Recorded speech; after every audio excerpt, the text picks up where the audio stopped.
আমরা মাঝে মাঝেই খুব বীরত্বের কাজ করি, কোনো পরিবারকে সবাই মিলে একঘরে করে দিই, সেটা ঘোষণা দিয়ে করি। এটা কিন্তু সম্পূর্ণ অন্যায়, সম্পূর্ণ অবৈধ, সম্পূর্ণ বেআইনি এবং শাস্তিযোগ্য অপরাধ। যারা এর সাথে জড়িত থাকবে তাদের সবার বিরুদ্ধে আইনগত ব্যবস্থা নেওয়া যাবে, সবার বিরুদ্ধে মামলা করা যাবে, ফৌজদারি মামলা।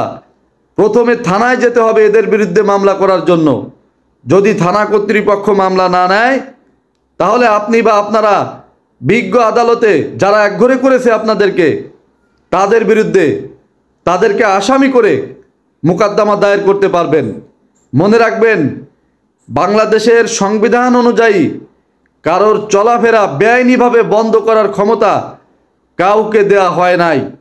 যদি কেউ এটা করে, সে সংবিধান বিরোধী কাজ করবে, তাই তার বিরুদ্ধে ক্রিমিনাল মামলা হবে বা ফৌজদারি মামলা হবে।